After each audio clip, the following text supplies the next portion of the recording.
Welcome back, everybody. You're looking at the Central Regional Bracket, where tonight a region champion is going to be crowned in Topeka. The top two seeds made it there. MSUM with wins over Fort Hays State, and then Winona on Sunday night will get number one seeded Washburn. The winner moves on to the D2 Elite Eight in Evansville, Indiana next week. And the head men's basketball coach at Minnesota State University, Moorhead, joins us. He was texting me yesterday during the show saying, hey, we on today? I'm like, wait a minute. It's Tuesday. It's normally because the days are all blended together. But you know what? It's March 18th. You're still playing basketball, which means you've had a pretty good year, Tim Bergstraser.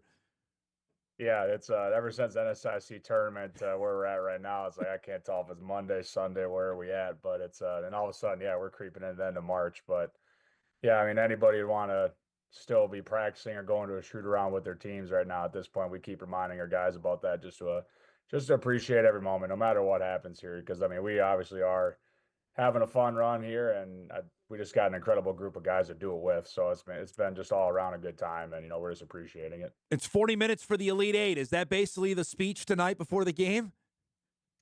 I don't know yet. I still got to I got a couple ideas on how things are going to go, but just how I operate, I try to just go with it. And I don't want to have anything too scripted by any means, but it is usually going to come down to just worrying about doing it our way. And, no matter what we say, it's always going to resort to just sticking to how we do things, believing that's enough and believing what we have in the locker room's enough. And in the end, you have to be ready and you have to compete and just not worry about anything else. It's going to be a very, very loud, packed environment, but anybody would say it, but it really is true of. I mean, what else can you ask for? It's everybody always wants these opportunities to play in front of the big crowds in a very competitive environment versus a very good team. And, a lot's at stake too. We'd all say that, but it's I mean, our guys are really locked in. I could really tell they're not focused on the wrong things right now. They're just worried about our preparation and do whatever we can to set ourselves up to compete the best we can. You mentioned it. It's going to be a road game tonight. How much do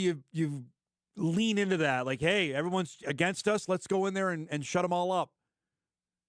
Yeah, and it's for sure everybody's against us. But like I said before, it's just as a competitor, I just don't know what else you can ask for. I mean, I know how I'll be wired up. Like during the national anthem when the intros are going, I know I'm gonna have to settle myself down because I wish I could be out there in between the lines ready to hit somebody, but I'm just jumping and yelling on the sideline nowadays instead. But it's fun. You got to embrace it. You can't get too high or get too low, and they're gonna make their runs. The crowd's gonna get into it, and we just have to have poise. That's just what it's gonna come down to because they're a dang good basketball team, and they're gonna get that crowd rolling. But we just got to worry about just having that poise and just getting back to doing it our way the best we can. Getting through Winona Sunday night. I know there's obviously a familiar opponent. You just saw him in Sioux Falls. I don't know. Were you nervous on that one? Like, all right, we've gotten them 3 times. It's really difficult to beat a team 4 times in a season, let alone 3. What did you make of how you guys played on Sunday night?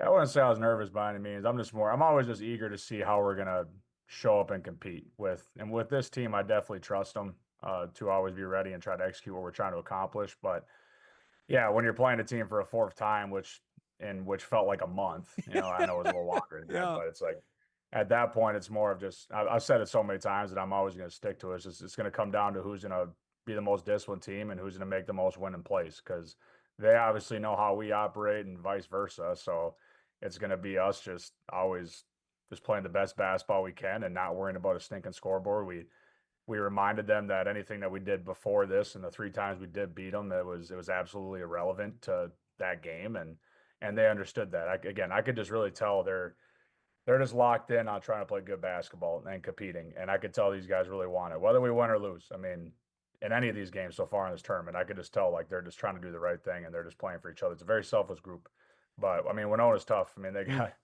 that man Hurdle. He likes playing against us. He's a tough scorer, and then I think we didn't change too many things up. So I'm proud of our guys and just how we executed and showed up and just played the right way. That we just saw the 3 that Carson Johnson hit and the foul. That in your mind, like, okay, we got this after he made that. Oh, I'm never like that.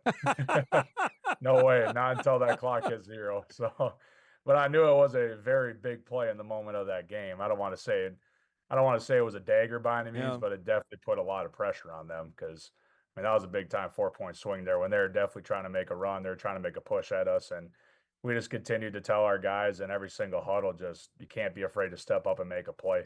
And we said the same thing going like in the Fort Hayes game that we were, for the opening round. And things weren't going our way. And when you're down by 6 or 8 to a team like Fort Hayes, it feels like 20. Yeah. And we remind our guys just keep stepping up, making plays, just weather the storm. Like we're all good. And again, there's just so much time on the clock. But yeah, I don't care if there's 10 seconds on the clock. I'm not happy until that thing hits 0. So Dare I ask you this, guys? I don't want you to maybe knock on wood. Are you guys getting healthy?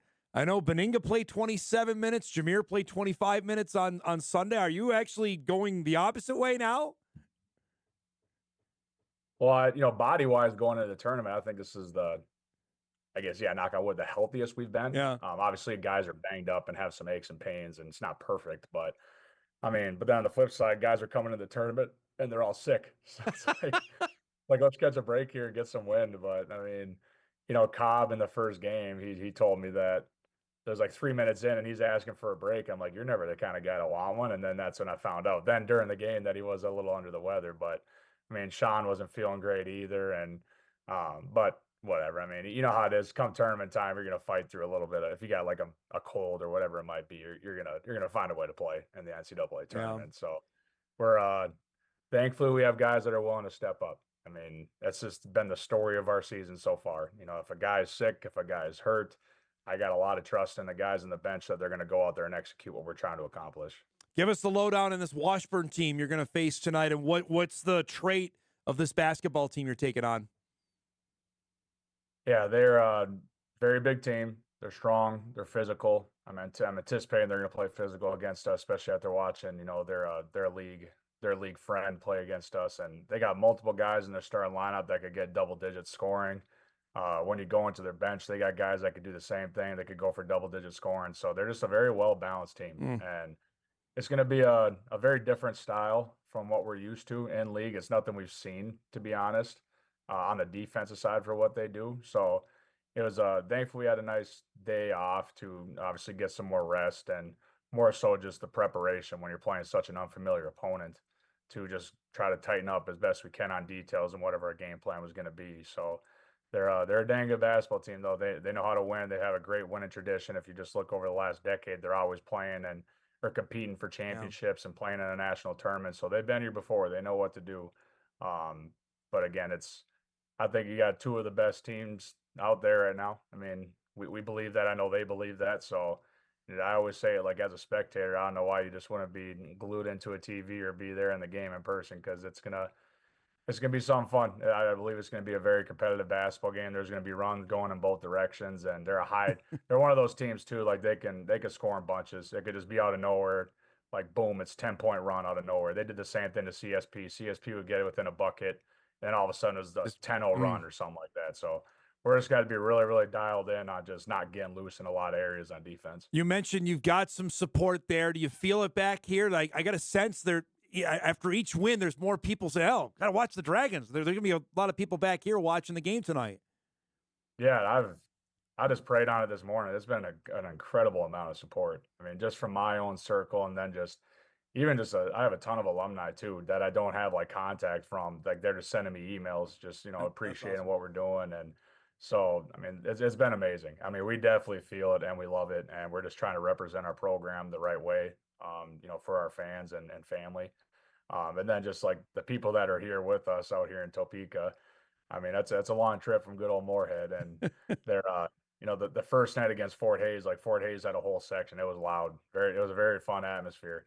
And our, 50 to 75 fans, they were giving it to them as well. They're showing them that they're nice and loud as well. So I know they're going to have a little bit of edge to them as well coming into tonight's game because it's going to be probably like 50 whatever fans that we have against like 4,000 Washburn fans. So it'll be fun. I know they're looking forward to it as well. And you actually, the last couple of days, you've had a chance to practice at K-State's facility. What's that been like to get a chance to do that?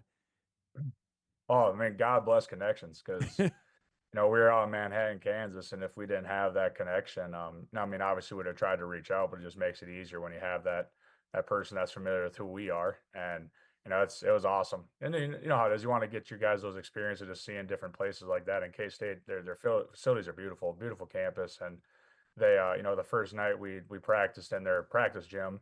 And then after we won against Fort Hays, we were able to practice in the main arena for Nice. the last 2 days. So it's, it just gives you like that high level basketball feel. And again, it's just fun for our guys to be able to experience those opportunities. But I mean, they're just incredible people. We have so much thanks to them just providing us some help, because if they wouldn't have been able to help us out, and just by simply us texting them and try to get like our specific times, Right. like they're always there helpful to work with us. So if they weren't there, like it could have been a mess, to be honest. So I mean, we're very, very thankful for them. I know you got to catch the bus. Well, I have to ask the Captain Obvious question here before I let you go. Is a quick start tonight in a virtual road game, is that necessary to win? I think it's important. I mean, I don't.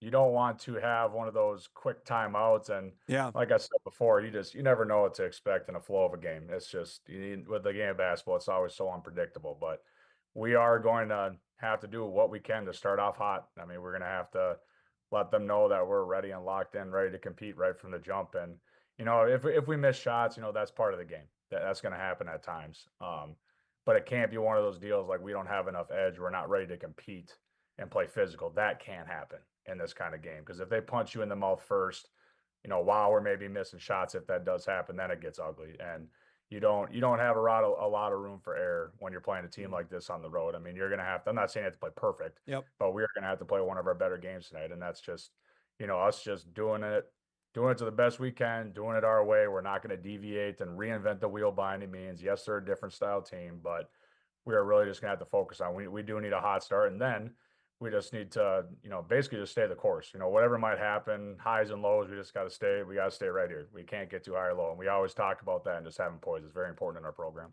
I really appreciate this, especially on a game day. There's going to be a ton of people watching back here. Good luck tonight, bud, and we'll talk soon, okay?